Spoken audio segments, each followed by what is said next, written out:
Ladies and gentlemen, welcome to Frosty Faustings CF Pools A Block. This is going to be a good one. So we got a lot of good players coming out. We have Miro. We're also joined by my co-host here. I'm Fox. Hi, how are you doing? Yeah, so we're going to kick it off with some CF right now. I'm not sure who we're going to have first on stream, but we do have A Block. Like, with CF in its current state, there's like 80 entrants, I think. Yes, yeah. And every pool has like 5 top players. Because Nezu's in one of the pools. I didn't know he was showing up either. Yes, him, Kayame, and Dora were the 3 big Japanese guys that came out for this event. They want those Arc Revo points. Right. Nezu's actually the only person that's went to all 4 Arc Revo events. Oh, he's already registered? No, he's been to 4 of the events. He hasn't won anything yet, but like he was at Revolution, he was at Arc Revo Japan, and Seam. So and now here's he's this here? 4th. Yeah, so he's been to every event. He's on the grind for those points. That's a lot of traveling. And there's a lot of traveling, and he's not the only one here for a lot of the points because we do have a lot of the American players showing up for this event. We have SKD, Miro, who made top 8 at CEO Otaku. We have Grover, of course, NYC's very own.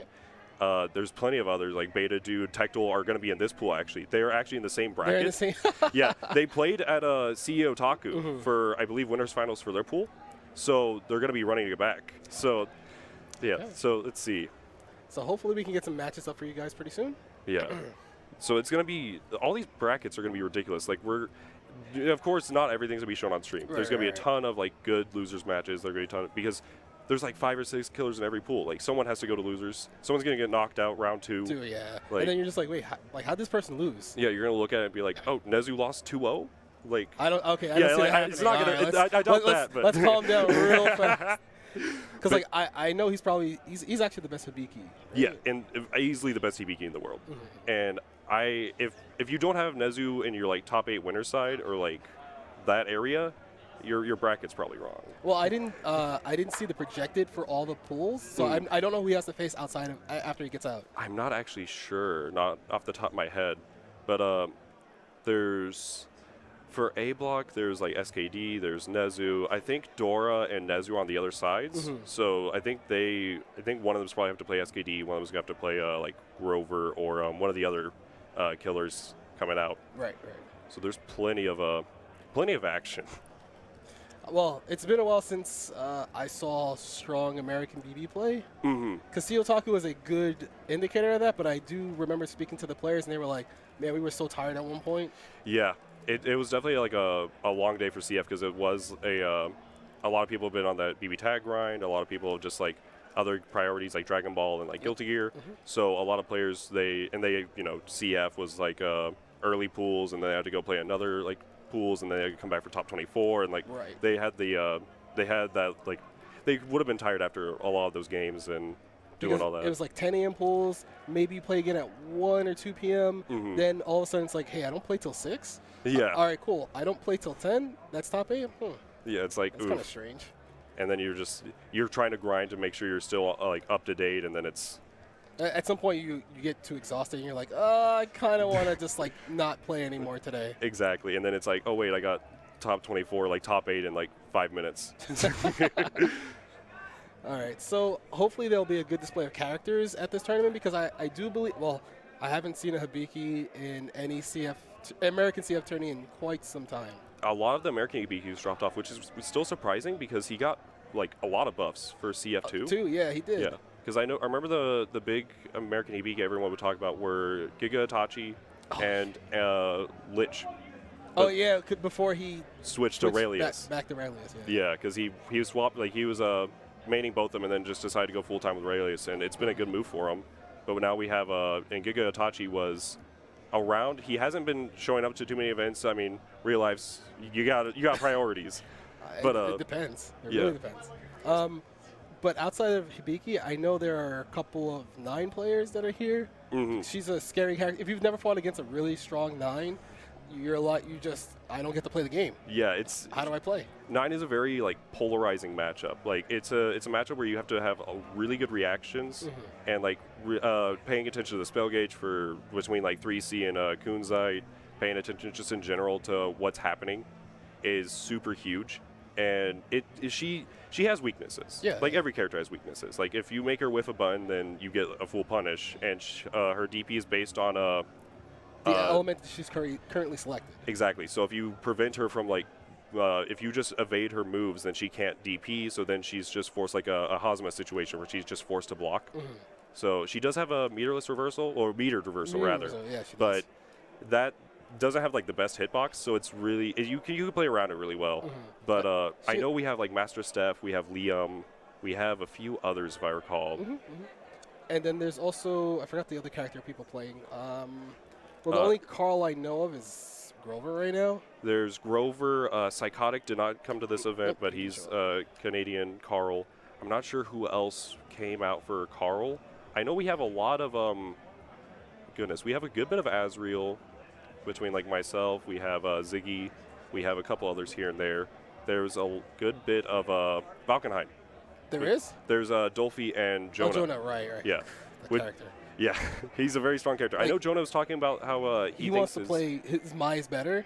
Yeah. But I think it's just Valk, though. It's like, how are you supposed to block Valk? I think it's going to be a good idea for whenever, and we're going to see more of him on stream, but I'm sure that whenever he comes up, swapping between the two is going to be a good call, just because the dynamics between those matchups is very different. Right, because Valkenheim has to depend on his Wolf meter to fly around and get you with those really grimy mix-ups, and then Mai is just, she's super evasive, it costs no meter, and she's so hard to catch in most situations. And then her damage output's really high. Yes. Surprisingly enough. And she also has like plus on block, overhead, stuff like that. But we do have our first match coming up. We have Rioni from Japan. Well, Canada. We were talking about Nezu and my, but we also have Steve 24 from the U.S. Looks like we got Bullet versus Mai. This, I'm pretty sure it's going to be in Mai's favor for this matchup. Bullet is relatively thought of as a low-tier character. Right. She does have strong, she does strong damage, and she does have more options than CF2, and general just discoveries with that. But we'll see what Rooney can put in here against Steve. So game one. Might be a button check? Could be a button check, yeah. I would like to see Steve try to play more of this like 5C, JC neutral.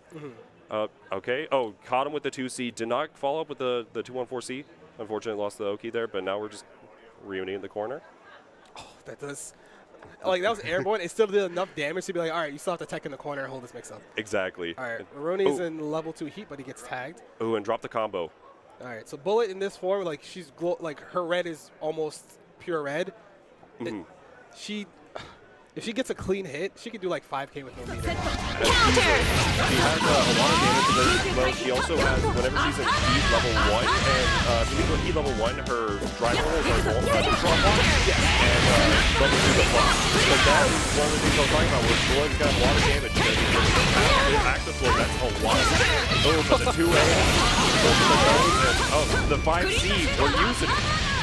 All right, Maroni goes back to level 2 because it's actually really quick for Bullet to get back into level 2 whenever he wants to, as long as she's not being contested. Yeah, because she does have that charge. She does have a guard play with it, so at full screen is a good thing to use. Some pressure coming out, counter hit, no confirm. The 2C call out. All right, there you go, jump B. Drive, but no follow-up. So he's gonna wake up. 2C backflips, now we're at this full screen. Mai's gonna be able to throw some spears with that whiff DP mid-screen. All right, you're the first. Super. Oh, no super. Damn. No, yeah. Oh, drop the combo. He wanted to do the D follow up with the super, but the 5A is going to take it. So Steve goes up for that round. So both players, it's looking a little scrambly. It's 1 p.m. It's 1 p.m. Come on, guys, wake up. It's not 10 a.m. pool. Exactly. All right, go. That's 3-4 lows. All right. You get a proper 1. Yep, got the setup with the good delay with the back roll. Nice pressure coming out. 3C caught him, but didn't confirm with it. Counter hit 2A, crouch confirmed, but no. More counter hits. More 2A counter hits. Recognizing that Steve was going for a lot of the Bari on his wake up and just committing with the 2As. Ooh, but the D-O and the snap hand not connecting. 2C. All right, Maroni has a pretty good life lead. All he needs is a clean hit and level 2 heat, and he can probably take this round. Yeah, very easily. Well, that was the hit he needed. Oh, and the cross-up. Oh, but the burst. Good recognition. All right, Maroni gets level 2. He's just gonna fall back full screen. Yeah, he's alternating between trying to throw the spears and then just trying to get him for like a JC or whatnot. Oh, he caught him with the armor. Oh, but no. Oh, catch the roll. Had to shoot the burst. Whew, all right, point blank projectile doesn't get punished. It's all right though. Yeah, and a couple of whip 2Cs here. A projectile caught with the 2B on his downward. Anti-air 2B. Exactly. So now we're gonna go 1-1 for their game. We'll see who's going to take the first match here. All right, round start. We're only being really aggressive, trying to jump forward. Oh, 5C, get him out of here. All right, yeah, Roroni realizes that as long as he's full screen and not being contested, he can just get to level 2 whenever he wants. Exactly. Like, Steve hasn't been really showing a presence for his, oh, the big whip DP. But he hasn't been really showing, like, presence with the Mai's drives, or dive kicks. All right. Hey, there we go. Yeah. Oh, he didn't have it. All right, tries to barrier block out. Go back into neutrals. Okay, we got the dive out of the corner. Oh, maybe some more dives. Try to press a button, got hit with the 2A. And just committing with the 2A pressure. Oh, but no follow-up. That could have been a very dead mine. Oh, rapid with a fireball. Oh, fatal counter trade. And the 5Cs. So we'll see. Oh, trying to go for the aerial snap hand. Some cheeky plays coming out from Ryuni. Oh, and the confirm. Oh, but no follow-up. Oh, no anti-air. Gets hit with the jump C, no confirm afterwards. So Mai's 2C, you can't jump cancel it. So I would like to see him start canceling it more. And just being able to get the full combo there. All right, so Roroni, both players' last legs here. Exactly. Fireball. No confirm. Oh, just delay tech it. Oh, counter hit with the 2B. Oh, but drop the combo.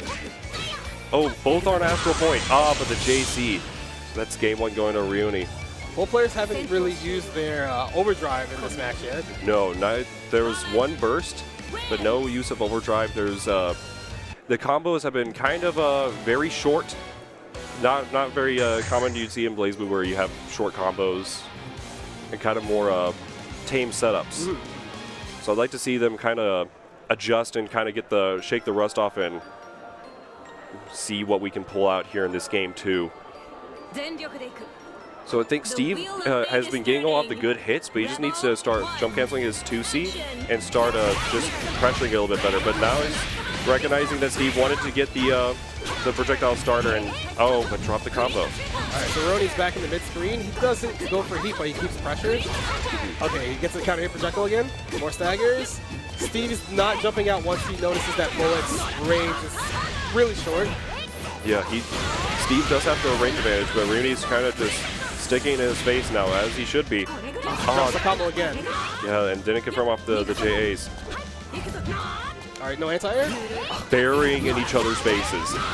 People are too scared to throw. Exactly. But I feel like once you see the barrier right there, it's like, oh, I'm in point blank. I can just throw and see what happens, see how they react. Exactly, and plus with like the barrier throw OS, people may just be matching it, so you could get caught out there. Oh, jump D, nothing. Wow, just flies in between that whole string. Oh, the miss with a 5C into the 2A. Crossover again, doesn't block the low. Oh, but no follow-up. He has a lot of heat, and he's not really catching out. Oh, just charge in his face. There's a lot of, like, potential hits for combos, but then they just turn into resets immediately after. Exactly. All right, that was huge. That was a very good hit. Counter hit JD is going to give a lot of damage. Just burst it. All right, back to level 2 heat. Rooney just wants this game. All right, back to Counter hit JC. All right, that was actually a good burst because Bullet does have the potential to do 5K level 2 heat with 50 meter. Yeah, she has a lot of damage on the table right now, especially with the heat gauge on it. Ooh, air unblockable with the 5B. Oh, he gets hit by CC. Oh, counter hit again. Oh, this is not an Astral. I mean, he also does have access to 720. Yeah, very true. Oh, and just the 2A stagger, and that's going to take it. So Rooney goes forward. Steve going to be sent down to losers, but that was an entertaining set. Yep. Steve had a lot of the hits he needed, but just wasn't able to confirm. And you got to have your confirms on point, and you got to have the set play ready. I mean, playing on stream is nerve-wracking sometimes. Especially. So you could see that. Oh, they're like, okay, we got to play on stream first, cool. But it's our first match. But I haven't played any casuals today. Yeah. How am I supposed to fare? So there's definitely a lot of like you can see a lot of nerves happening. So and it's very easy just to be like, oh well, they're rusty and whatnot. But like the stream, especially tournament pressure and stream pressure, it can really get to people. Right. Because a lot of people don't take that into consideration. They're like, all right, cool. I'm just playing in a place that has more space. Because there's like you don't have to deal with 20 people around. You're like, oh, cool. All right, I have space. I can breathe. I'm good. Yeah. But other people are like, oh no, I'm going to be recorded. People are going to see me on stream. Exactly. And like, you get that anxiety. Exactly, because you're going to be able to look back on it. You're going to say, "Oh, there's the Twitch chat. There's all this and that." You're not in your home, just in your boxer playing some fighting games. It's real and it's here. Right. We'll see. All right. So who do we have up next? That looks like Madocat. So I don't know who Madocat is playing. Madocat is a Jubei player. He does stream quite often for CF. Oh, he's playing Grover. Oh boy. Oh, this is going to be a very interesting matchup. It's going to be Carl versus Jubei? Yes. So how does Jubei get out of like the unblock setups? That is a very good question. Because I have no clue. I was going to say maybe parry, but you got to hit both parries at the same time, and that's not a thing. So like, it still just turns into a true unblockable unless like you get the parry and then you get an invincible move. Does Jubei have invincible moves with no meter? No, I believe he may have an invincible distortion, Right. maybe like his like Black Lotus or whatnot. Oh, but like he needs the 50 meter first. Yeah. So he has to get the parry and then immediately input super. I think he may just with the gap there, he might just have to mash super. But if it's the on block setup, then he's going to be able to counter assault out. Right. So we're going to have to see Madocat do a lot with just 50 meter, and just make sure that works. Or he might be forced to burst early. Yeah, early bursts. Trying to overdrive raid through it may be an option if it's on the on-block setup. Right, but that's tough because if Grover does it right, he pretty much just lands back in a neutral situation and kind of just throws the doll. Yeah, the doll's just in your face again. You're like, I thought I got my turn back. All right. Yeah, you're committing a huge resource just to get out of getting hit, but at the same time now you're just forced to block again. Yeah. Which is just going to set up into that situation. So I can see it being a very hard for Jubei. However, the good thing with this matchup is that Jubei is very mobile, and he's going to be able to like move around the screen very well. Low profile with the dashes, corpse hop. He has I think the mobility is going to be very strong. So if he can just put Grover on the edge and like play around the doll, then he's going to be able to deal with it very well. Right. Does Carl have different confirms for standing and crouching? I'm not entirely too sure. I believe he has some, but I don't know if it's going to be like as major as some other characters. Right, because as most people don't know, Jubei standing is the same as Jubei crouching, meaning some characters who get different confirms on standing and crouching, you always get a crouching confirm on Jubei. So like for characters like Jin, for say, you get like blah, blah, blah, blah, 6C, when 6C doesn't normally work on standing people, they work on crouchers. Exactly, where usually you'd want to do something like 3C, Ice Card. Ice Card, yeah. On whenever you're fighting Jubei, you're always going to be able to get 6C. Or like with Azrael, his crouch confirm, he can go from like 5A, 5B, and then go into 3C.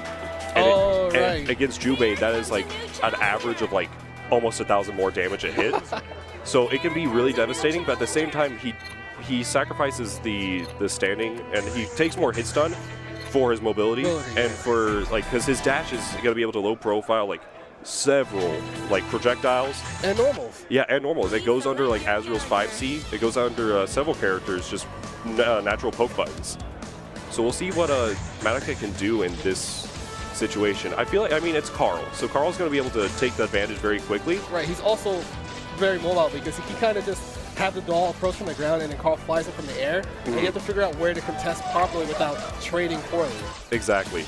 So we're going to see, I want to see him, Madocat, kind of play around the ground game and kind of contest Fireball. Like we'll try to negate the effectiveness of Fireball and just anti-airing Carl, and because Carl is in the same situation we were talking about where Jubei may not have a reliable reversal. Right.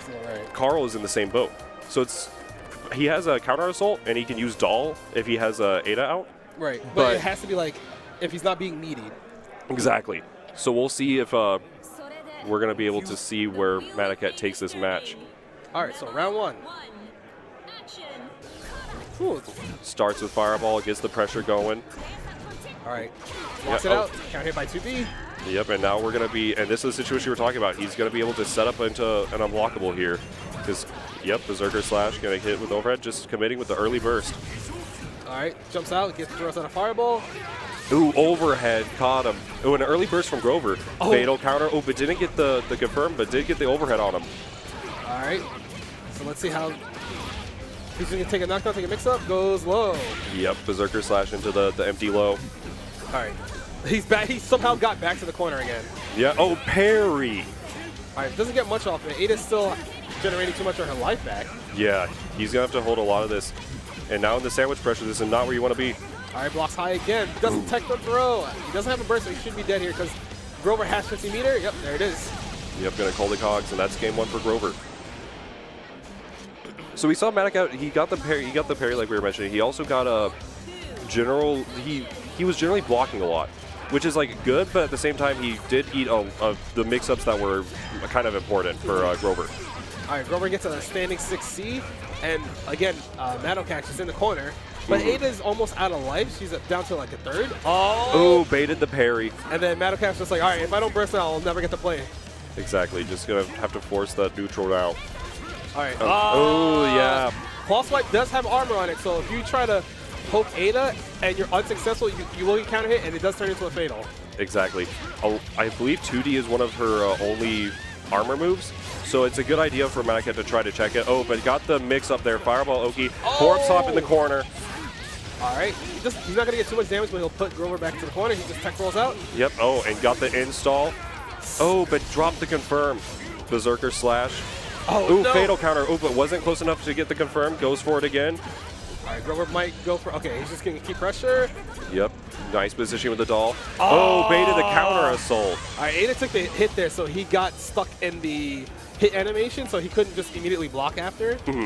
And he was short of the another 50% to RC the dead angle, so that way he could just be 100% safe, but he was lacking that extra meter. Yeah, and the hit there, the hit on Ada really did cost him, but we did see where his game plan is and how he's going to be able to play it, so he just needs to play around Ada, check with some more low commit normals like a 2A or like a 5A. Right. And then, oh, but now Grover's in the corner. Did cost Madoka his burst. Ooh, counter hit trade. Ada's still on the other side, so if Grover ever gets a chance to breathe, he'll get a call and maybe, instant overhead though. Yep, JA gonna take that, so we'll see the pressure. Oh, tried to set for the unblockable, released it a little bit too early. Oh, Madoca's trying to play footsies, but Carl 5B is one of the better pokes in the game. Also 5C, as you see right there. Yeah. Yep, crush trigger, and now he's going to be able to set up here. Berserker Slash. Oh, just did an early throw instead. That's tricky because you're waiting to block the Berserker Barrage, but if it never comes, then you're like, wait, I'm not expecting this throw. Exactly. It's the case where you have to block like that high-low there. Wait, Ada's dead. Yeah, so now Madoka has a chance here, but he's kind of just having to force block right now. RC, the Berserker Slash, going to be able to get in. Oh, the burst! You can't burst through there. Oh, does he get the full? Yes, he does. Gets, yep, Grover here we go. Should get one more chance here. He doesn't have 50 meter yet. Delay. Oh, that was a good delay from Grover, recognizing that Madoka's plan. Oh, counter assault. Try to set him into Ada, but did not get the right situation. Madoka, yeah, if he was going to get hit again, he would burst. He's trying to win this round. Yo, the counter hit with the low. That's going to be the round for Madoka. I didn't even know you could delay it that long, honestly. I thought it was over in the air. No, you can delay it because you can charge that move, so you can delay it just slightly. So he thought that he could just mash out of it whenever he saw it. Ooh, parry! It's third strike. He took his turn. He kind of cheated his turn there because I believe after that part of Slash, he's slightly minus, but he has a chance to input parry. Ooh, but had to block the low from Ada and then the overheads from Carl. All right, fork. Counter. Yeah, but did not get the full confirm, but now he's going to be able to get the corner here. He's still so far from his burst. He won't get a chance to play unless he decides to dead angle. There it is. Yeah, and that was a good setup. So Grover wasn't baiting it. He was kind of just trying to seal out the round. Counter it. Oh, that? I've never seen it. That does work, but I thought he didn't have enough time to get. I thought Ada was too far for the fireball to hit. That's what I thought was happening. I haven't seen the follow-up with the flag twirled that long, but dang. Oh, counter hit with the 2A, though. All right, Grover's in the corner now. He has access to burst. If he gets a chance, he might just dodge out the corner. Ooh, overhead, but didn't get a full combo off of it. And the 6A out. Very nice from Grover. Immediately back in the sandwich. Yeah, that's the problem, is that anytime that Carl's in the corner and that Ada's just mid-screen, you always have to worry about going back to that mid-screen to risk the sandwich situation. Grover gets a counter poke 2B, but no confirm. Yeah, Ada was a little bit too far for the fist. Slashes. Oh, and just stagger with the 5A. Right. No, and Ada just bringing him to the corner. It's like, hey, you need to be here right now. we need to talk. It was just, no. Ada's, okay, I was about to say Ada's almost gone, but he uses Crush Trigger to get most of the time back. Oh, parried the Ada. Oh, and that has invuln, right? So he's going to be able to actually have some chance there. All right, so Grover decides to burst out there. He wants to keep his turn. He wants to try to win this game. Exactly. Madakat's going to have to work really hard to get his burst back. I don't think he's actually going to get it this round. And that should do it.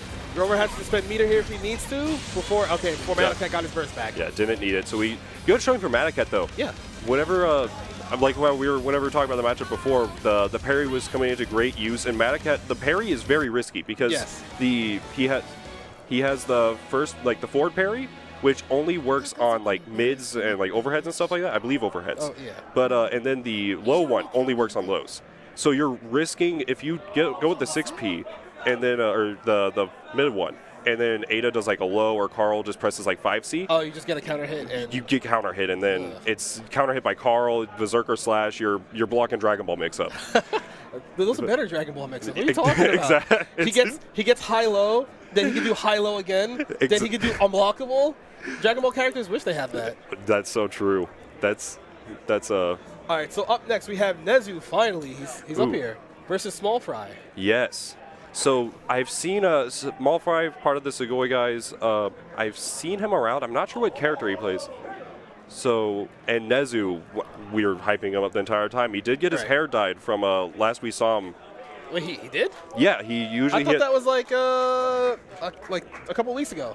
I haven't kept up with his like Twitter or anything, so he may have got it. But last time I saw him was or not, on stream was like Seam or Arc Revo Japan or something like that. So I remember him having the. Oh, okay, maybe. Like it was pretty late whenever there's overseas tournaments there. The time zone difference is kind of a strain on us, so we're just like, all right, cool, we'll watch it, and we kind of fall asleep like, wait, what happened? Yeah. Who won? Oh, no. You're trying to watch like an Asian tournament. It's like, oh, this is so hype, and it's like, oh, it's 3 in the morning, and I have work in the morning. Like, I can't do that. Yeah, like grand finals are up. Like, I gotta go to bed. Let me pass out, and then hope I don't get spoiled by Twitter to see who won grand finals. Exactly. You just have to catch the VOD.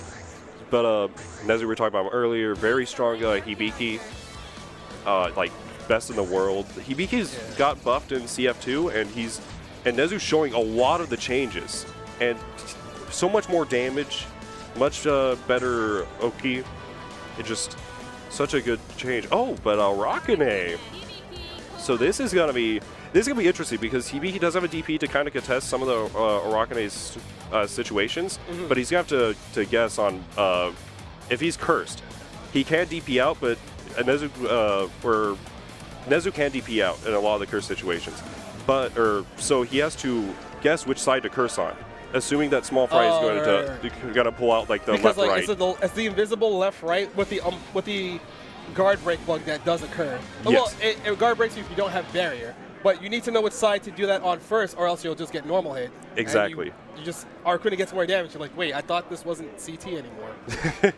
Like, why does he have this again? Yeah, Bellbug does so much damage whenever it hits or whenever it guard crushes, and even if it doesn't do, like, even if he gets like a minimal damage from it, he still gets another curse mix up. So we'll see what Nezu can do with this. All right, round start, dash up. Oh, okay. Yeah, he knows. He's going to call him out, and Arakane is going to have to hold a lot. This counter hit with his JC, this is going to be so much damage. That's one of the changes I believe he got from CF1 to CF2, the better confirm into 6E. Oh, my goodness. All right. Small Fry's going to have to hold a lot of this pressure here. Counter hit. Oh, just committed with the burst. I mean, this is Arakune still, like. Yeah, very true. Oh, but the pinwheel whiffs in the 5A. Nezu showing up. Wow, that's perfect. Okay. Yeah, that is Small Fry did not get a chance to play. So we'll see the differences here. Nice movement from Small Fry, but the JC cross up in the air. All right, gets in the zero jump. Is he gonna tech back? Nope, neutral. Yep, and he gets the save jump from it. Doesn't block his legs. Didn't block his legs again, trying to walk out of the pressure, but getting clipped for it. Oh, Drop the confirm. Oh, the JB. No perfect this time. All right. Small Fry just, oh no, he gets another pinwheel instead of setting out a cloud or bug. Yeah. And now overdrive, that's going to do it. Yeah. Yeah. Hibiki's damage kind of got a lot of help. Because before, he wouldn't be able to get the standard 2-second OD confirm into super. I think he would get at most like 3.5 off like 2-way starter. Now he gets like close to 4K. Yeah, it's like off of a counter at 2-way with like the amount of OD he had there. It's so around like 4 to 4.5, depending on like situation and whatnot. But and Nezu, you know he's gonna have all these confirms. So we'll see what is gonna happen. Oh, caught him with the air as you're dropped down. Wow, he still got it. Zuna drop off that? Okay. Yeah, he gets it from anything these days. Oh, all right, lost the low. Jumps into the confirm. That was nice. Let's see. So, delayed. Caught him with the throw. All right, he gets this combo mid-screen now because of the changes to 6C and jump 2C, I believe? Yes. That is cheap. That's cheap because his D. All right, I'll take it. So his Hibiki's DP at one point it's gonna be airborne, so he's able to get an instant overhead there. But if he does it early enough, it can be on the ground. If he does it late enough, it can be on the ground. So you're playing around, reacting to his RC time that he's total control in. All right. All right. Immediate burst from Nezu after he got thrown by Small Fry because he gave Small Fry enough credit to be like, all right, you might have full curse combos. I don't want to deal with that. Exactly. We haven't seen Small Fry be able to get the combos yet, but just because he hasn't had that opening. So you never know, and you never want to risk it against Rockene. So now just some good old full screen. Back to neutral. Nezu's trying to be careful because he doesn't burst, but he gets another counter hit jump C. Yes. The how horizontal that hitbox is and how it's able just to cross it very easily is just so useful for Hibiki. It's pretty much a unit normal. Yeah, actually. Oh no! Does he have these? Yeah, he does. All right, we have full RFNA curses. Party time. Yep, party time. Let's see. Oh, God. Yep, got the belt bug. Oh, and the cross up there. I actually can't see what's happening. Yeah, he pressed the JD there and got and lost the confirm. And like we were mentioning, Rockene is so explosive. Yep, 5C, and he takes that round. Such an explosive character. Because all he did was overdrive through a normal, he got a confirm, and then instantly got cursed. Because Rockene, you need 4 hits of your drive moves to hit, but in overdrive you only need 2. Yep. So he's able to set up very quickly and then just force these almost unreactable left-rights, if not actually just unreactable. Oh, shark attack. And sets up with the trying to get more curse up. All right, this looks more standard RFNA play. Yeah, he's Small Fry is coming to play. He gets hit by 2B, but immediate burst from... Yeah, the burst just to get him off. Didn't want to risk losing his turn again, and he's very, very close to getting his curse here. But he gets attacked by jump C. All right, Nezu's going to get a full confirm in the corner. Yep, as your drop, 3.1, and... and try to... That was ridiculous. Oh, but he drops his overdrive confirm, but he still keeps pressure. Overhead. Yep, and caught him jumping out, and that's going to take it. All right. Yeah, that was ridiculous. Nezu did the same situation we saw earlier with the DPRC going for the high and low. Right. We got the Squidward dabbing. But goes for the high-low, but instead of that, he counter-assaulted. The Small Fry counter-assaulted, and then just blocked it. Like... You know, like he saw the counter assault. He had enough time to RC really late and block. Yeah, like the reaction was perfect. I mean, I guess you have to have those reactions when you play Hibiki. Yeah. When nobody else plays your character. All right. So right now we have some ads for you guys. We'll go through them real quick. Another great tournament that's coming up, Combo Breaker 2019. Anyone who wins one of the 5 games listed here, Guilty Gear, Cross Tag, Street Fighter V, Dragon Ball, or Soul Calibur 6, they get free venue fee. Yeah, that's really good. Like, you just get the free registration. That's fantastic. Thank you for Combo Breaker for setting that up. Oh, hey! Hey! Super TSB in Brooklyn, New York, April 19th to the 20th. Please go to smash.tg/super-tsb because there is no at-the-door registration. That is not a joke. And here we're going to have Anime Ascension from the West Coast guys putting it together. the Axis put it all at the Erm Hotel in February 15th through the 17th. We got Guilty Gear, BlazBlue Central Fiction, Under Night, and several side tournaments. Yes. So if you're from the Cali area, or you're just looking to get some good anime games in, make sure to check them out over at Smash.gg for Anime Ascension 2019. Yes. All right. And up next, we have Beta Dude versus Dead Spike. The Blessed Mirrors, Pro Tags versus Pro Tags. Wait, but they both play default color. I actually don't know what's... I think the game just, if you both play default, the game gives one of them 2P. Oh, okay, no, Yeah, he doesn't play okay. default. My bad. Yeah, so he's going to go for the purple one. Good color. So see, Dead Spike versus Beta Dude. So we all know Beta Dude, like, you can't say enough about him. He's constantly shown that he's one of the best rockers in America. But Dead Spike, you don't see too often, but he's also considered one of the strongest Ragnas. So we're going to see the differences between the two. All right, Beta Dude's pressure is really safe, and then any confirm off of a stray hit, this leads into a full combo like this. He should be able to close out the round, but it's one more mix-up. Exactly, and he's going to be able to get the instant air dash. Ooh, Beta the RC, yep. Oh, no, okay, he techs the throw? I thought he'd be playing too much cross-tag and wouldn't be able to tech throws. Both players just down back in their faces, but Dead Spike's like, all right, I need to try to win here. I'm going to take my turn back. Ooh, but 2A is going to catch him. So All right, clean round from Beta Dude.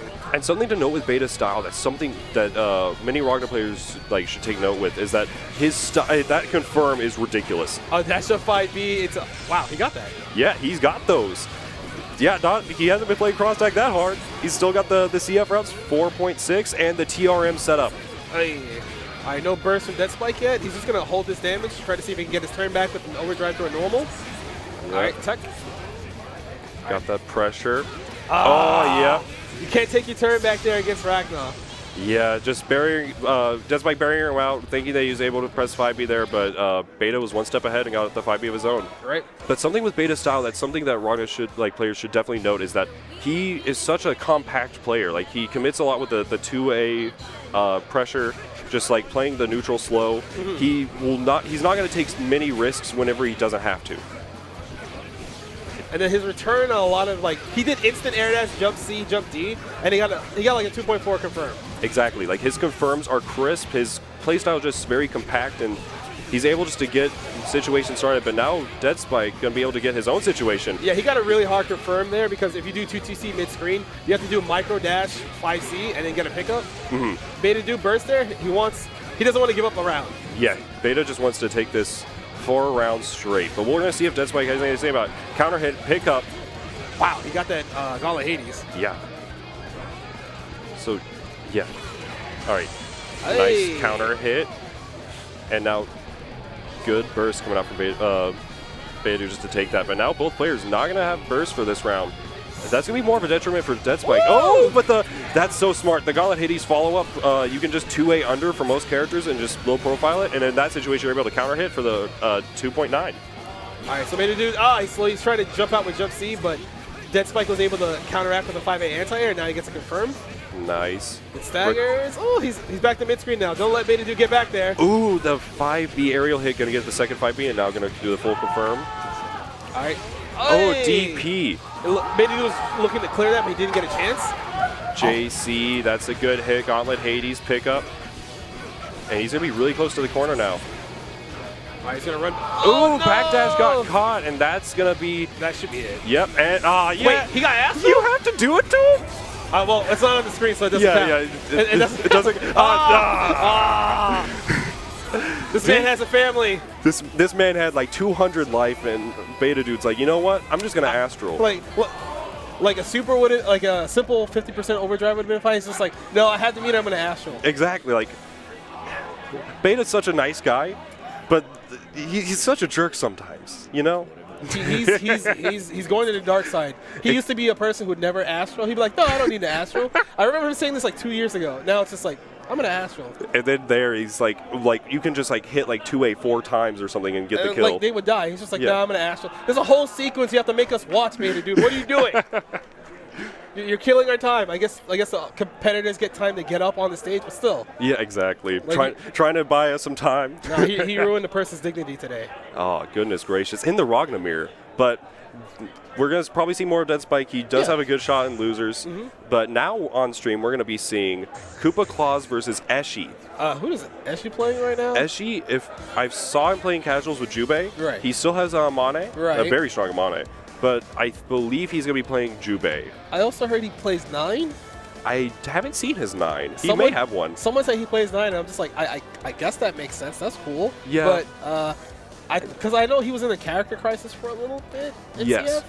Yeah, he had a character crisis. He kind of came around to Jubei whenever he first came out. I was like, character's fish, no bother. And then, but then it's like, let's put the time in to learn how this character can get better. Exactly, and then people figured out more like, he has things. Like we saw with like Madoka earlier and whatnot. He has options. Right. So, and Eshi was definitely one of the ones whenever he picked the character up, he's like, I'm just going to make these setups work. Right. But looks like on screen right now, he's going to be playing Amane. I can see why, because... Oh, Izanami. Yeah, against Izanami. Koopa Claus Izanami especially is a very strong Northeast player. Yes.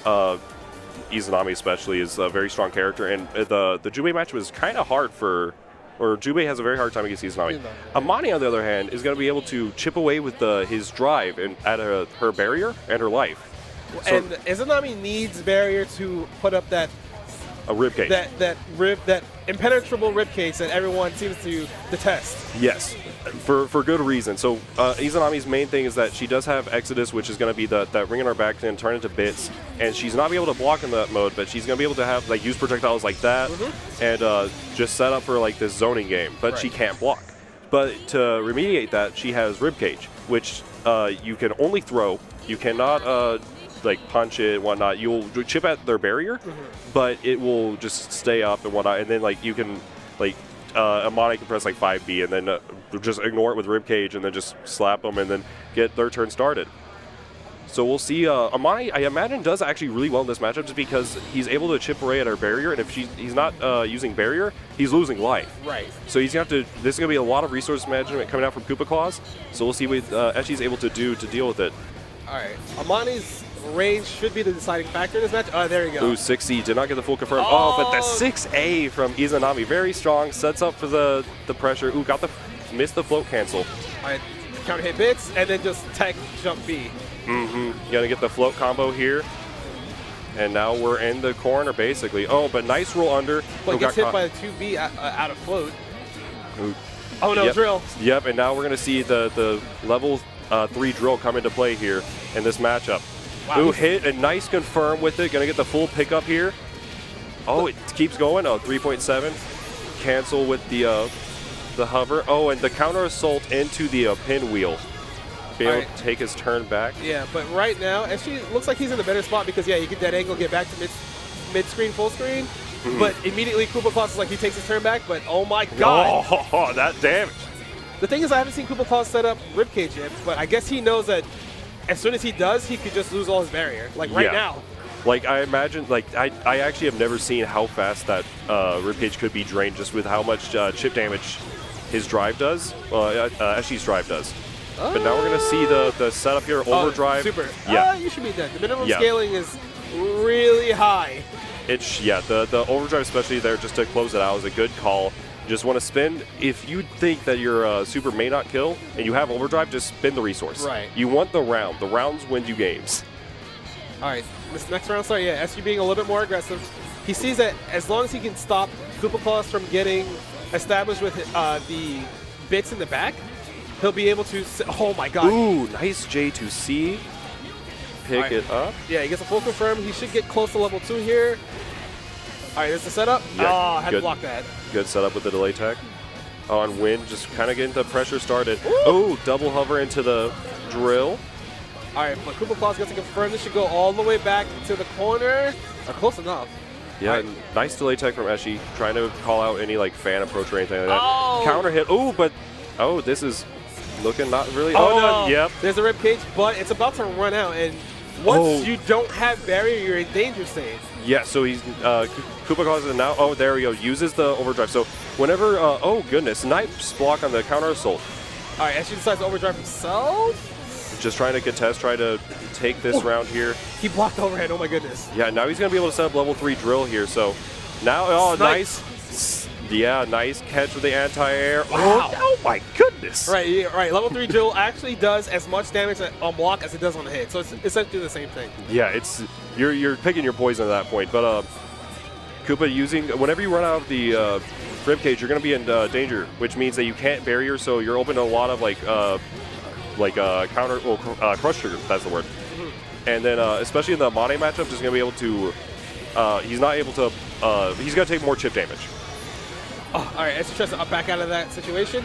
Oh no, it gets counter hit 2C in the air.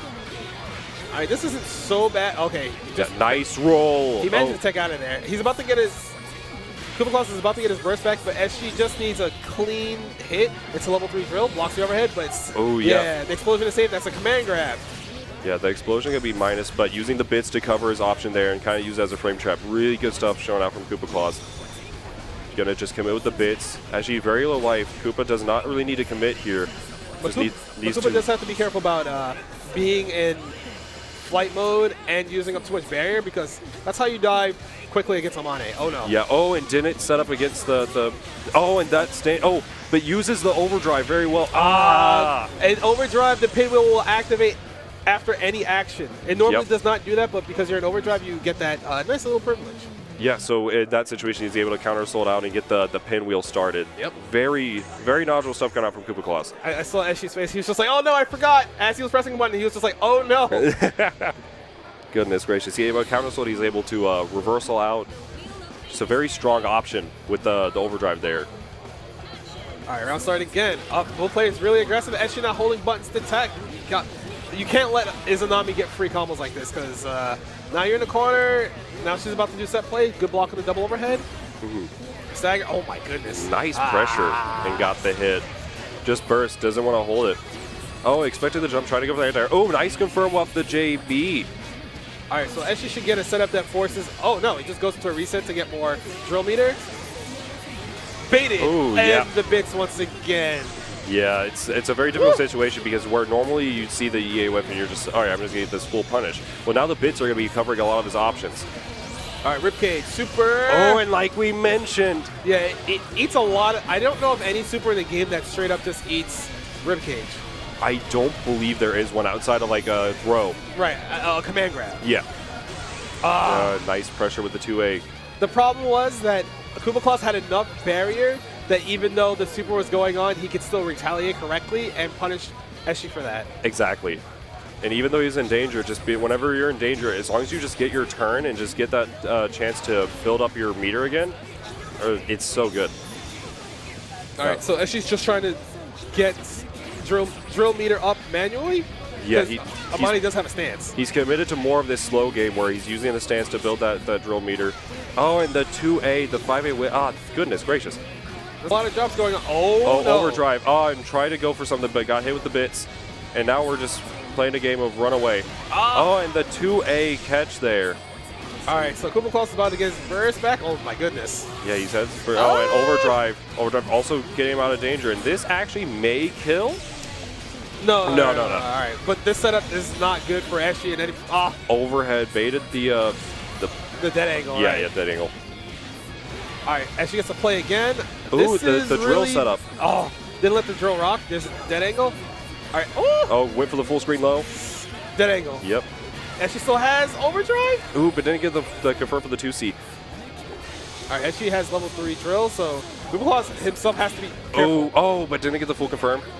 And the overhead. Good stuff from Koopa. I was waiting for Eshi to overdrive through that overhead, honestly. Yeah, that would have been very, very good for him, but didn't really work out for him. But Eshi will be moving on to loser side. Yes. So now we're gonna have. That was just a good set. Right. I would have liked Eshi to overdrive through a few more key normals, like especially Izanami overhead. Yes. Once you overdrive through that with no ribcage on, you can get a standard punish, and for Amani that's big because he'll get level 3 drill, and then he can kind of play his game where, hey, are you blocking anything during a block streak?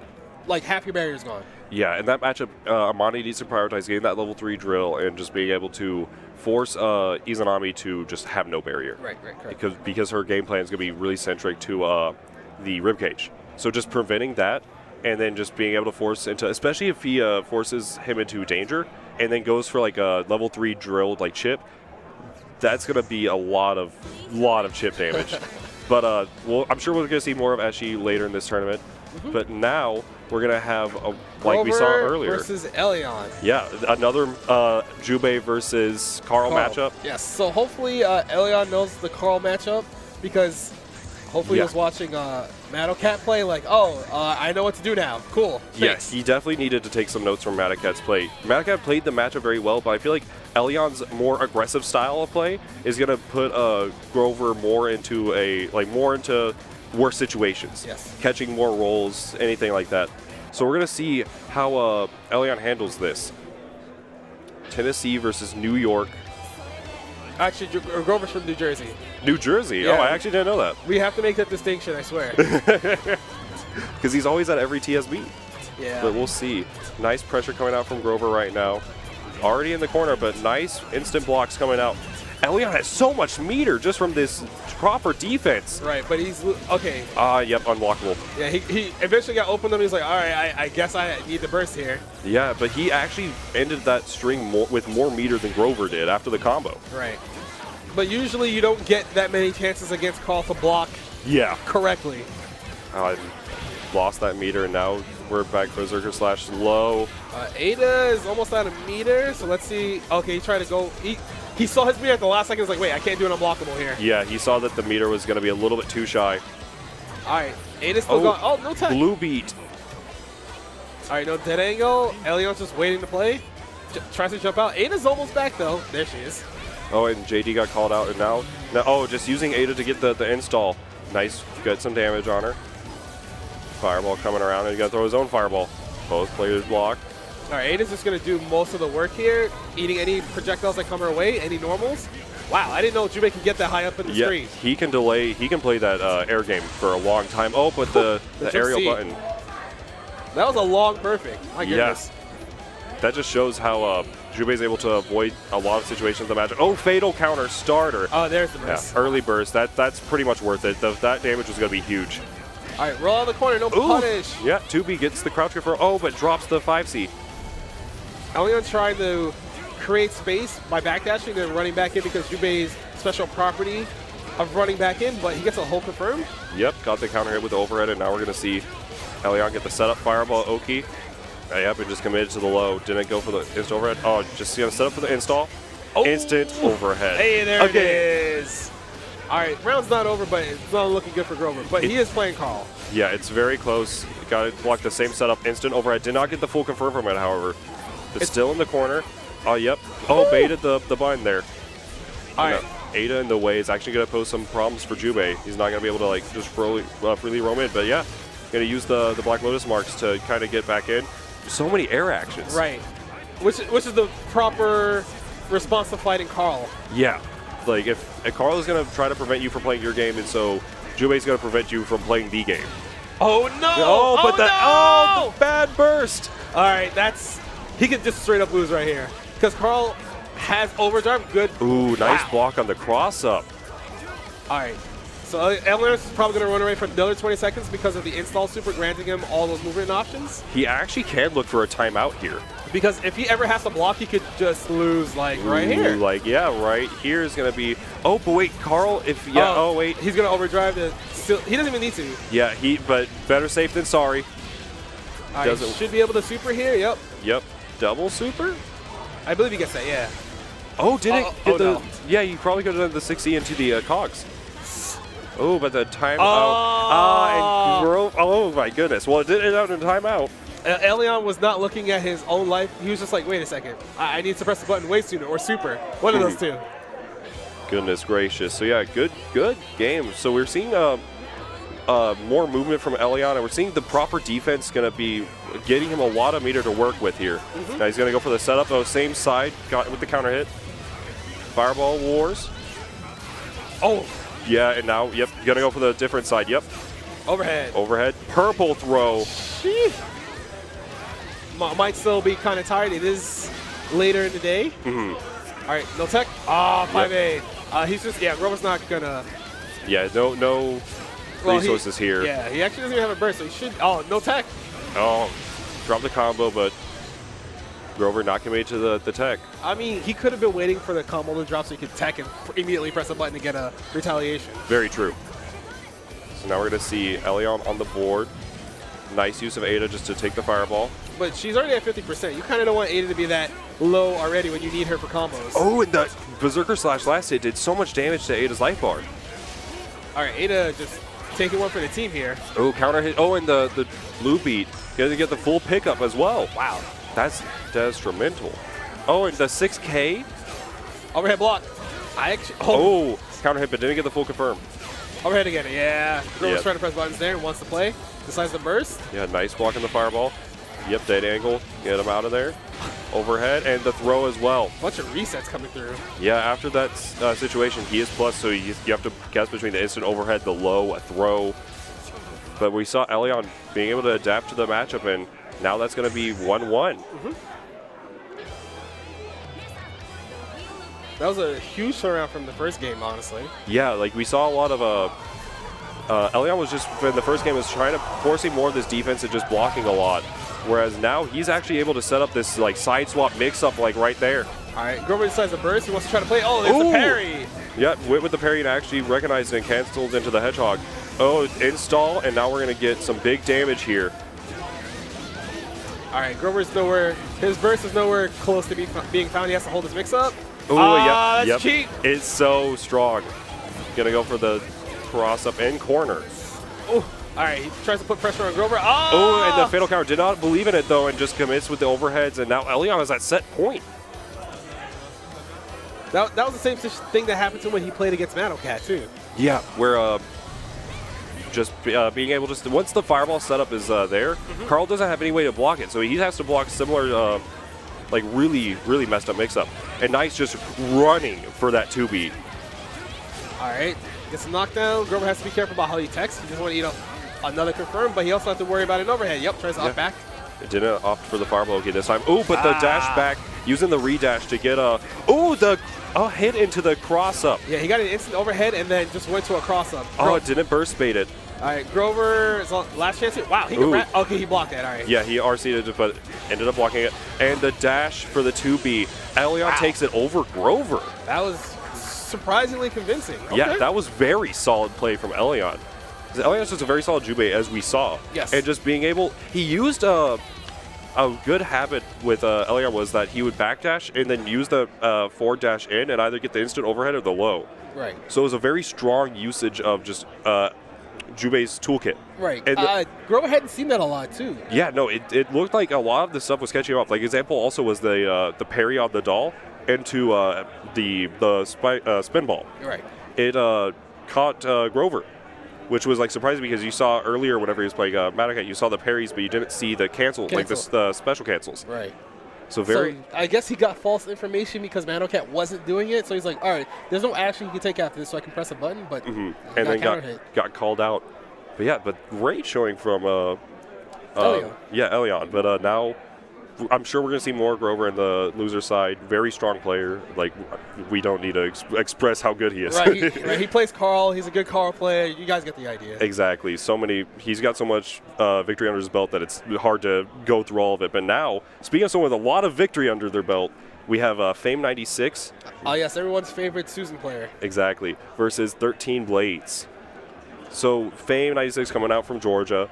Really strong Susanoo. He second place for BB Tag at Evo, which sent him out to Arc Revo Japan, where he got to play a lot of Japanese CF, a lot of Japanese BB Tag. But and now we're going to see a lot of that experience come over into this tournament, and just plenty of practice as well in the rooms and whatnot. But 13 Blades is a Chicago native, I believe. I believe so. He plays Jin, he plays Kokonoe, I think he has an Auto. He plays a lot of characters. That's a lot of characters to have on your belt that are as strong as they are. Because usually some people, they'll play like one really good character and then like that's it. But other players will play, like middle of the pack characters, but they're so different in play styles you can't pin them down with how they're going to play across the board. But I think Jin does okay in this matchup because a lot of his normals outranged Susanoo. Yeah, you'd see, I think Jin would probably do well in this matchup, just outranging normals, being able to set up and whatnot. and also just his Jin is his kind of go-to character, and Kokonami is more of a counter pick. So we're going to see what's going to happen here. Nice sword cancel. Oh, and yep, using the 6A. And yep, now we got level 3 tackle. Counter hit, but no confirm. Oh, but the 2C. I love how it hits just backwards for him. That's so nice. It's so good. Like it's a bad anti-air because the head invuln is really late, but it's such a good hitbox. Oh, nice. He air dashes over and gets a punish, and 13 Blades decides to burst, but I don't know. Against Susanoo, you need to learn where to burst properly because he does have setups where he just eats your burst and you kind of die afterwards. Yeah. Sneaky 2B after the Ice Car RC. Yeah, now 13 Blades again, his game started. And just goes for the proper knockdown. Yep. Catch with the 2A to make roll. All right, so Fame just takes his turn back. Oh, counter hit jump A. Ooh, but didn't get the proper confirm there. He waits for Fame to try to DP. Oh, yeah, he has access to DP. The funny thing about Susanoo is you have to know what special move he has unlocks. Yeah, you have to pay close attention to that because the matchup can change. You don't need a safe jump per se against like DPs and whatnot, but got called out, and that's going to be game over for Fame. A good thing to note with Susanoo this matchup is that 5A hit stop OS is going to be very solid to deal with potential like DPs. Counter hit, probably got caught trying to hit that DP. Backdash with the 5C. That was a well-timed backdash, all right. Didn't have the meter to RC for the 6A confirm. Oh, just commits for the star. Yeah, otherwise his pressure was unsafe at that point, and Fame knows to press buttons there. Yeah. Okay, all right. Good instant blocking. He has to instant block that again. Overhead. No meter. He's still, oh my, that's like 4 6As in a row. But the thing is, Susanoo hits you once, and it's like, hey, those 6As, I'll pay you back for them. Exactly. Oh, nice overdrive through. Oh, but didn't think it was going to punish. Side swap. Ooh, side swap. Nice. Clean. All right, 3,000 on the dot. All right, spends more meter on pressure. It's okay because Fame's using up a lot of his barrier. Oh, 2A. And now we're going to see Fame come back with a lot of the Susanoo damage. Does the Grand Viper, gets the hit. Oh, but didn't go for the unlock. And yeah, we saw there 5A hit stop OS is going to cost him. Oh, yeah. Yeah, because spin, he's going to be able to get a full pickup here. Oh, he's dead. Overdrive. Yep, 5D, 6D, super. And look at all those seals. This is going to be a lot of damage. Hands God Press do so much extra damage with this, and that is ridiculously high damage. He got 6K off of, okay, all right. Off of the hit stop OS. All right, Susanoo. Just, oh my goodness, it's so useful. Just 4A and just wait for that second. The recovery is so fast that whenever Jin DPs or when a lot of characters DP, you're just going to be able to block it. Oh, footsies, the 3C. Yeah. Oh, retech those. All right. 13 Blades not instant blocking. He's not doing barrier instant block to push Susanoo out further. So he's using a lot more of his barrier than he normally would be. Yeah. He's more committed to just the regular block barrier, which is I'm not too sure. I'd like to see more instant blocks just to get that more meter as well. Oh, missed the micro dash for the 2-2C. Yeah. Rush trigger. That's a little bit hard in that situation, but yeah. Fame gets a pickup off that. Gonna unlock DP with that. Oh, he did backdash on wake up to try to bait out Jin DP. Oh, dropped his combo. Decides to burst. Oh, 6A. Yeah, he had the RC. Oh, and 2C. A lot of people who don't play against Susanoo often don't remember that it hits late and hits late behind him. Yeah, it has a very like upwards hitbox, very strong. But now we're gonna see Fame on set point. 13 Blades. He's shown that he's knowing the matchup and that he's able to contest here. But we're gonna have to see some more come out from him. Very patient, but got the 2A at the proper time. All right, so Fame's gonna be able to unlock whatever he wants at that point because of overdrive. Yeah, opting for the level 2 spin. Good call. Oh, but only the level 2 tackler doesn't get a full confirm. Counter hit jump 2C. Overhead. Yeah, 6A. All right, let's see if he goes for another reset. Second Jin. Yeah. There it is. Goes for this, the ice standing reset. Very strong option for Jin. And now we're seeing a lot of instant blocks. 2C again in the same situation as well. Yeah, it's really hard to try to cross up Susanoo with that normal unless your moves are fast enough. Oh my goodness. Yeah, just had to use the burst. Woo. Oh, crush trigger. Oh, and he gets with the crouch confirm, but just oh my goodness. My man's firing his magazine. He was really trying to snipe him out there. Yeah, he did not want to play BlazBlue. He was like, you're gonna try to move, you're gonna get hit by this. He's going to the shooting range. the thing with that last move that Fame did is because it got unlocked to level 2, it causes that fire explosion to come up from below, and that's actually positive for him on block. So you're just like, oh, I can press the button here, and you land. You're like, wait, I got counter hit. Yeah, it's super useful. It's positive on block. It opens up a lot of high damage strings for Susanoo, and it's just a really strong general option. All right, we got some more slides for you guys.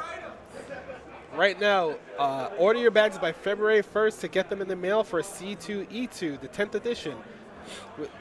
They have Overwatch, Lucia Pohl, Carolina Ravista, and Jennifer Haley, as well as Paul Rudd. Yeah, a lot of celebrities coming out there, so make sure to check it out. Good C2, E2 event. All right, and now we got Combo Breaker as well. We mentioned it earlier, but it's going to have so many games, BlazBlue Cross Tag, Super Smash Bros. Ultimate, KI, and just the list goes on. And if your main game is not there, like, for example, CF, it's going to be a side tournament. Yes. So make sure to come out. It's always a great event. Memorial Day weekend. Check it out at smash.tg/Combo Breaker.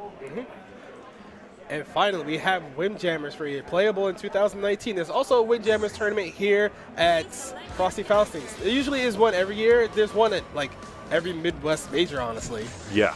So they walk around, they try to get everyone to try to play Windjammers. It's like sign-up's pretty cheap. You learn how to play at the venue. They try to teach you so you can play a tournament without too much fear of intimidation. Yeah, and the guys are always around just trying to get people, like, whatnot. So yeah, and now we have, this is a match that I was mentioned before, and I'm so excited to see. Oh, gotcha. All right, so right now we have some quick videos for you. We'll be right back.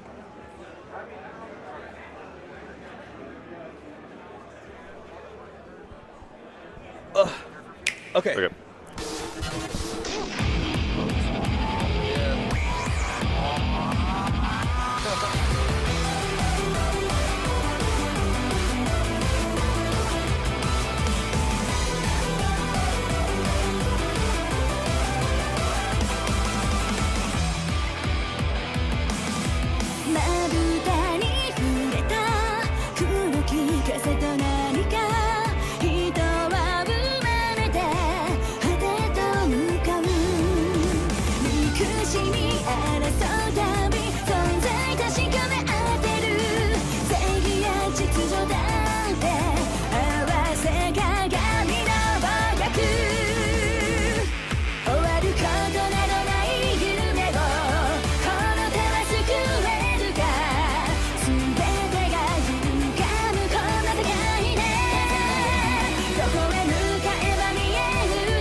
That Switch version is going to be great.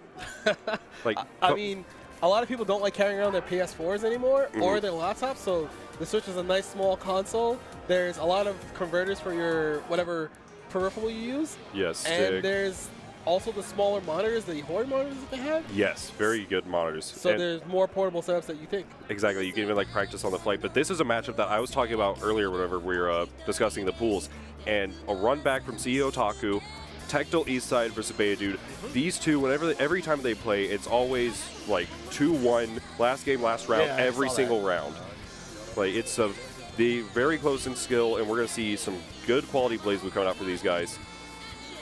So walking up versus Moose. So Beta's gonna have to press a lot of the offense, whereas Tactile's once he gets that the set play started, and once he gets like the neutral with the drives, the Steins, he's gonna be set. A nice corner pressure. Oh. Cross up jump C. All right, let's say you can see Tactile, he's willing to just block it out for a little bit to see how Beta Dude is structuring this pressure.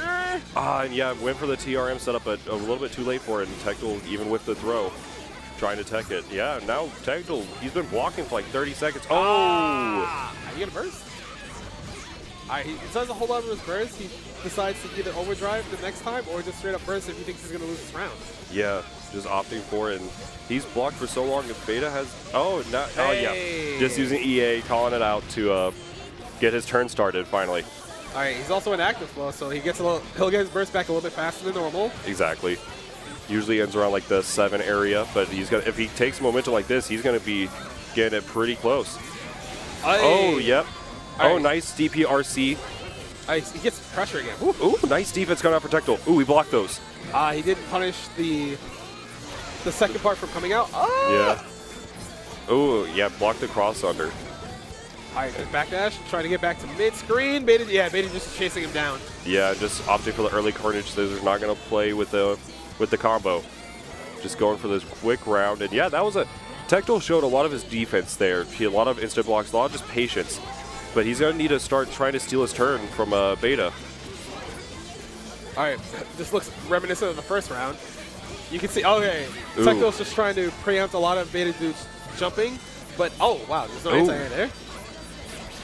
Nice pick. Oh, the conversion. Ooh, it was a blue beat.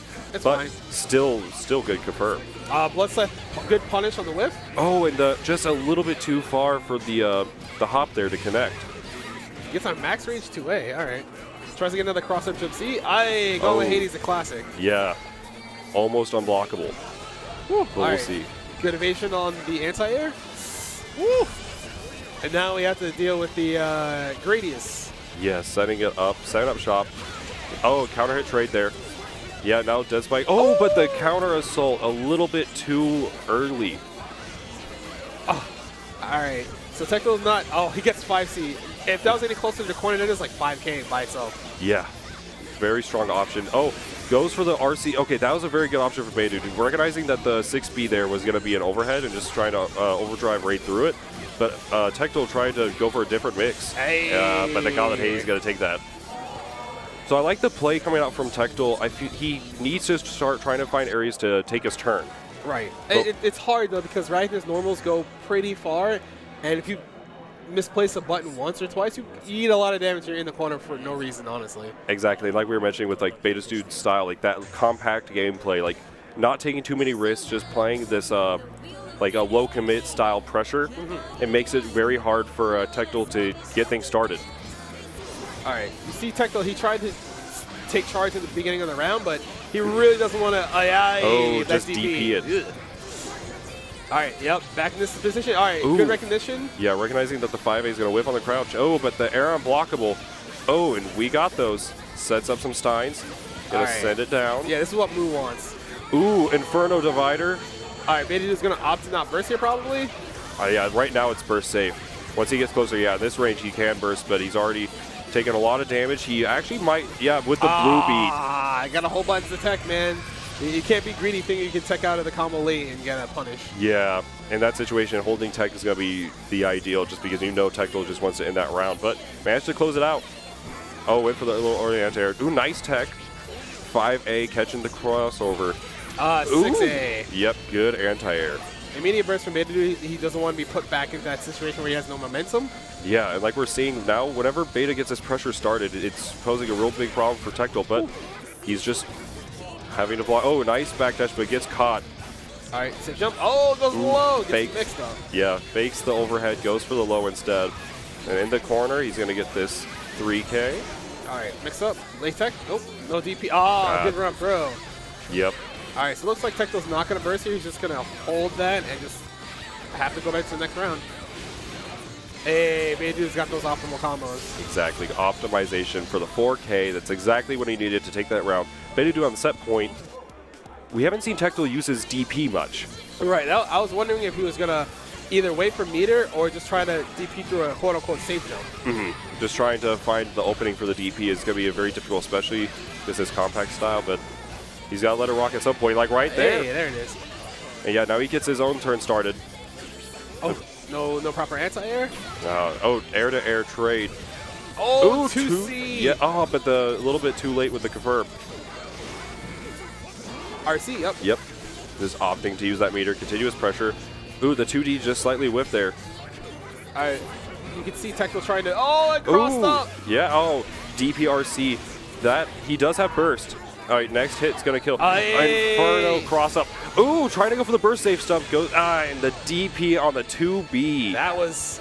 Beta was just like, all right, I need to end this right now. Right now. Beta definitely played around that burst so well, going for the burst safe off of the jump cancel into like an air throw and whatnot.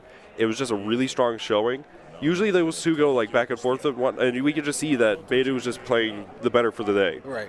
But I believe that was winners finals of the pool, so Beta moves on for top 24 winners side. Tectal is going to be, since it's 3 out for these pools. Oh, it's 3 out? Yeah, it's going to be 3 out. So Tectal is in top 24 loser side. Okay. Now we're going to see who's going to make it out the third of his pool. Hard to say. I don't remember his bracket that well. Right. All right, up next, we should have Nezu versus Koopa Claus. Ooh, so we're going to see. So actually, last night we had in the hotel room, we were playing a lot of myself, Koopa Claus, a few of the other guys were playing a lot of the Japanese guys. And Koopa and Nezu were playing a couple first of fives. And Nezu really showed that he knows this Izanami matchup like the back of his hand. Well, doesn't he? He's in like the land of Izanamis. Yeah, exactly. At Arc Revo, there's 4 Izanamis, and Nezu competes with them. So he has to know this matchup. But Koopa is a very strong player, so we're going to see what he's able to learn from those first of fives that they were playing and kind of just recognize where he needs to adjust for Nezu's style. Or at the same time, Nezu just needs to keep doing what was working for him. Right. I mean, I don't know how ready Koopa Claus is for delayed DP delay RC mix-up. Yeah, it's very difficult for Izanami to deal with. Especially, it's difficult for anyone to deal with just because you have to guess on when he's going to RC and, well, more like react to when he's going to RC and block like a 9-frame low or like the instant overhead. So it's going to be very difficult, but hopefully, if assuming things go right, Koopa should never have to block because he's just going to put him into that mix. Right, or ribcage exists and then... Exactly. I mean, as long as Koopa's not in the air, he won't get Izuna drop because that's a throw. And that should cancel out the ribcage, I believe, because of the Yes, I believe so. I believe throws and command grabs. Well, I don't know if Izuna drop acts as a hit grab or a true like air grab. Yeah, that's actually good. I'm not too sure myself. Because if it's a hit grab, it'll eat the hit, but if it's a true throw, it'll just scoop her. I think it is a true throw because you can't block it. All right, okay, Yeah, you're so right, yeah. you're right. So it should interact where he's going to be able to zero drop him. But yeah, Nezu versus Koopa Claus, starting out with some pressure. JC didn't get the full confirm. Oh, but caught up back and... Oh, overhead too far. And Koopa committing a lot of barrier really early. He's just trying to push out. Yeah, keep him out. Oh, nice catch with the floating 2B. Oh, and the bits. Ooh, dropped the confirm. But now, yeah, just opted for that. But Gets the command throw. Yeah, it's something you're going to see a lot with the Danger Time is that a lot of Izanamis are just going to let Danger Time rock because he gets an opening like this, and now you're forced to block for a second, and now by the time Nezu kind of gets his turn started, Danger Time is going to be about over like there. Took a little bit of extra damage for it, but still with full barrier now instead of slight barrier from canceling ribcage. Ooh! Oh, wait, that was a standing reset. That was a standing reset for RC low. That was really dirty. That was... Like, at first you're like, oh, you're just eating a simple... Oh, my Oh, goodness. with the tech trap. The two, like, that's the thing about holding a button to tech, because when that occurs, you'll tech in the air, you're like, wait, I can't block. I didn't barrier fast enough, so I got air unblockable. Yep, and that's so that was a situation where just Nezu did 2 resets and went from like Koopa went from like 4/5 life to none. Right, there was an instant deficit there. It was just like Koopa was like, wait, now I have to like guess where I need to block. Hey, there's Ooh, DP. yeah, nice recognition of the DP. Wasn't it with the recognizing the gap in the range and that you just couldn't block. All right, falling down with buttons, making sure he's still blocking. OD rate. Ooh, ooh. That's what we were talking about earlier with the DP afterwards and the late RC. Exactly. Even with like a situation where he's like right there where he's able to overdrive raid, it's just goes for that. Oh yeah, the Azure drop there was an attempt to catch him like teching after the blue beat.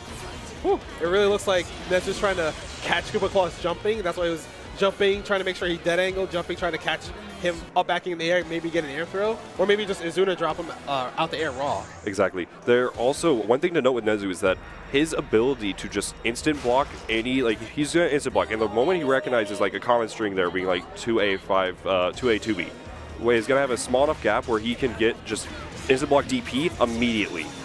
Super clean with his DP inputs, like right there. Ooh, but slightly out of range because he used the barrier. All right, that was pretty lucky. That was fortunate. Yeah. Oh, delay air dash, catches the back dash, and Koopa Claus is like, all right, I want to play. This is my turn.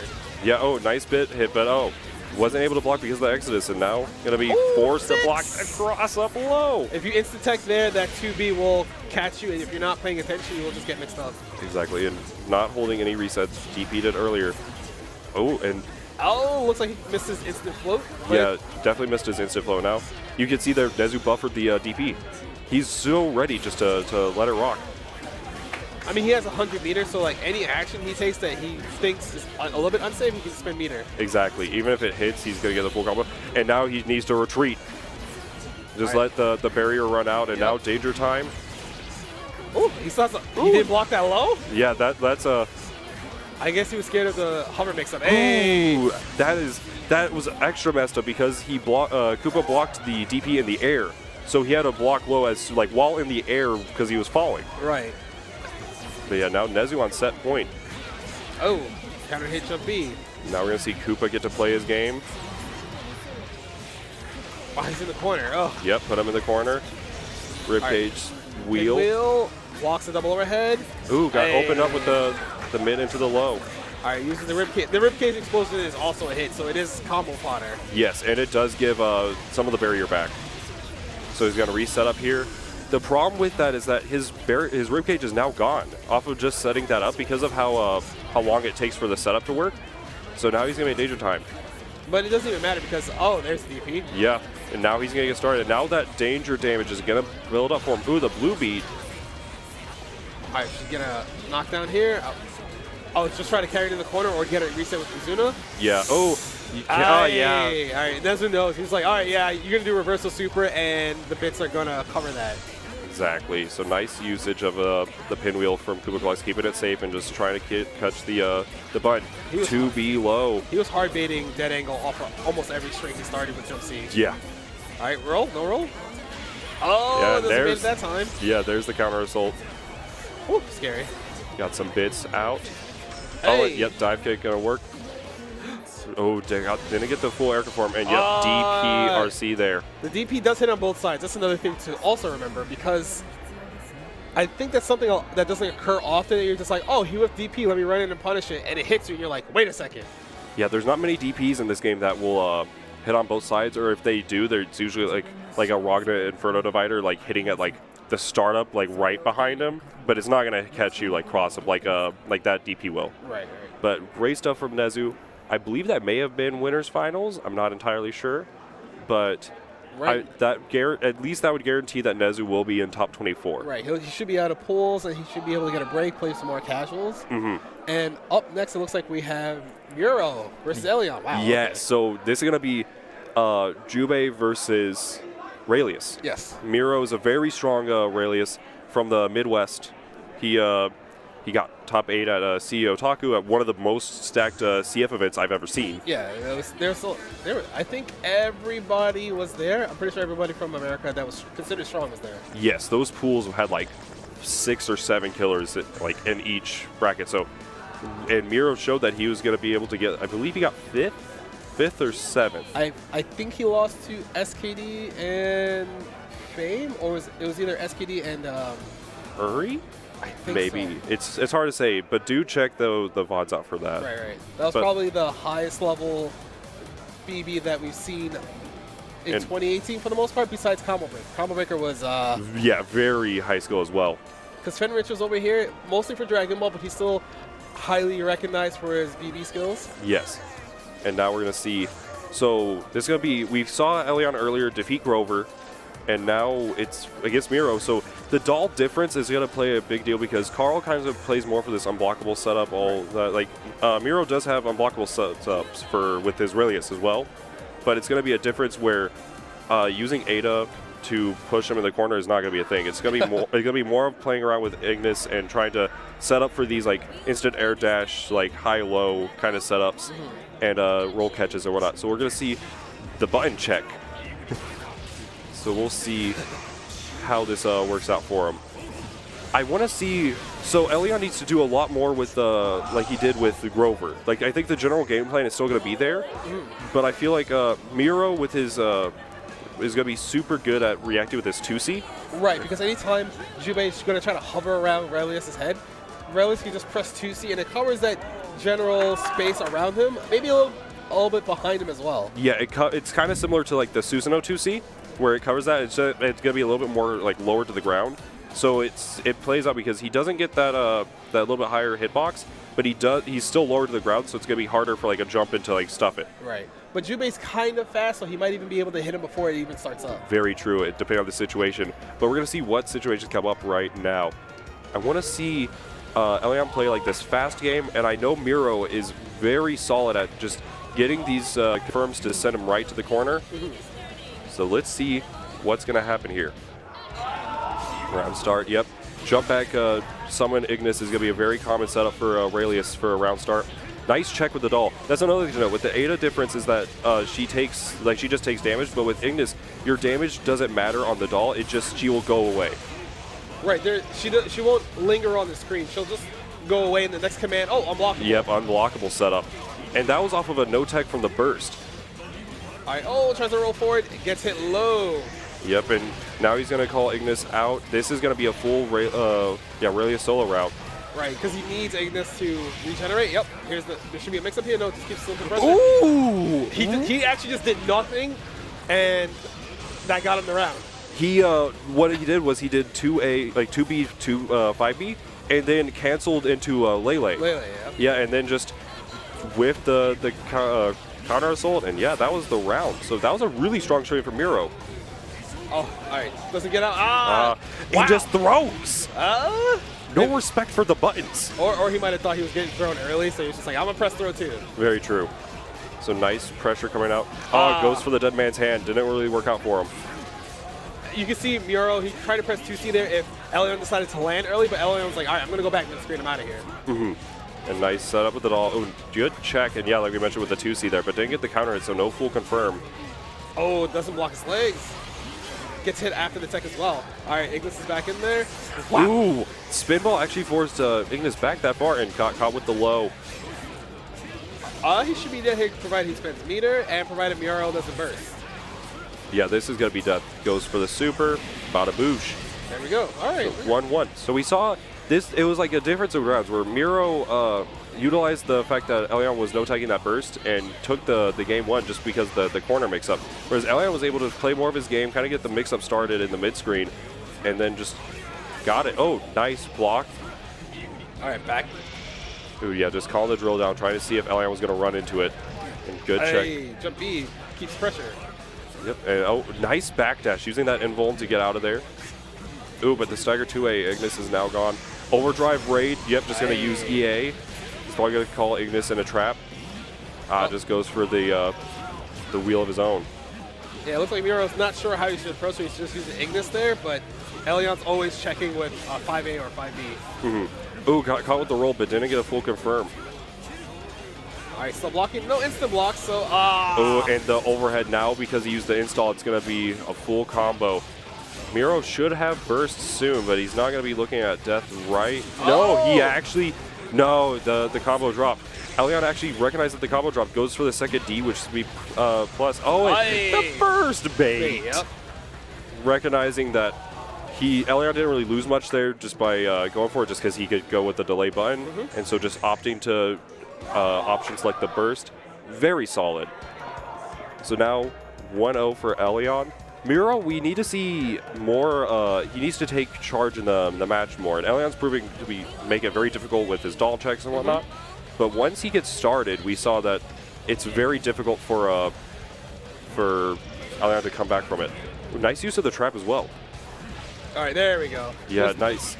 He's getting more calls, but it's also at the expense of having Ignis meter. Oh, counter hit 3C. Ooh, yeah. Recognizing the 3C doll activation was not only faster, but also it got you the full combo and Ignis meter back.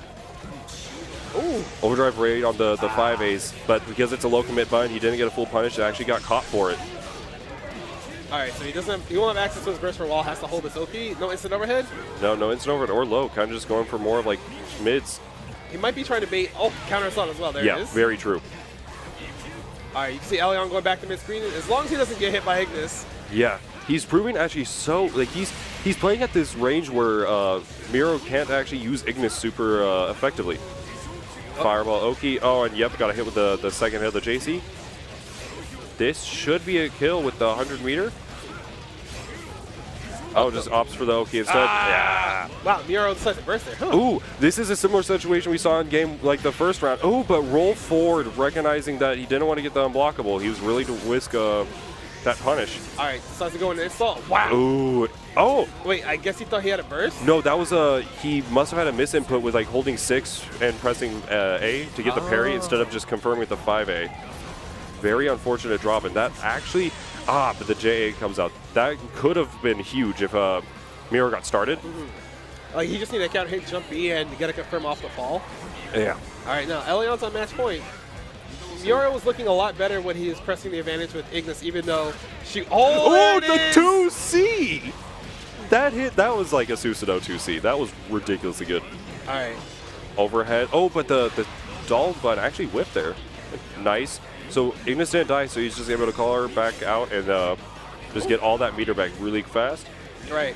I think that's the other thing Miro is worried about. He doesn't want to just throw Ignis out there because he doesn't want to have to wait for her to regenerate and try to get his mix-ups, but exactly. That's nice what's blocks. been working out for him. Yeah. Oh, that is so cheap. Using the 2D there from the doll to cover his negative frames. But Ignis is gone, and yeah.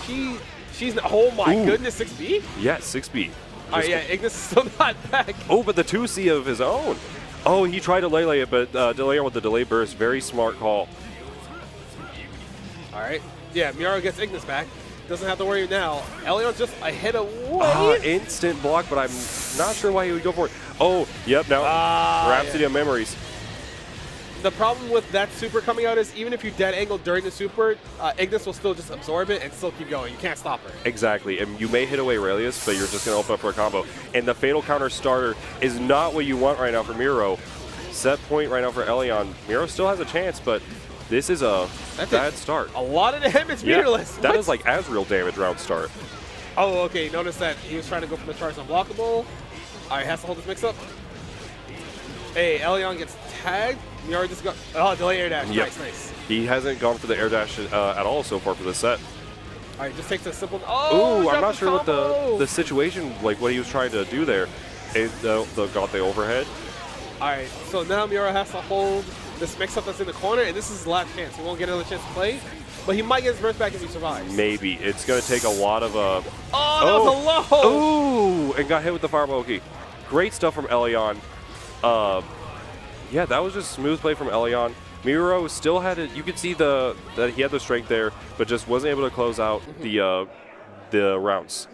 But good usage for like the burst recognition was on point. But Elion just showed that he's here to play. Right.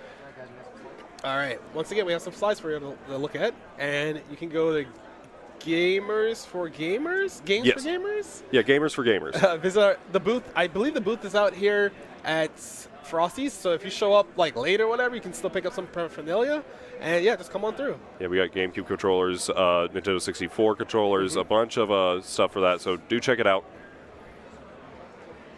And now we have gaming generations coming out, your source for games, repairs, stuff like that.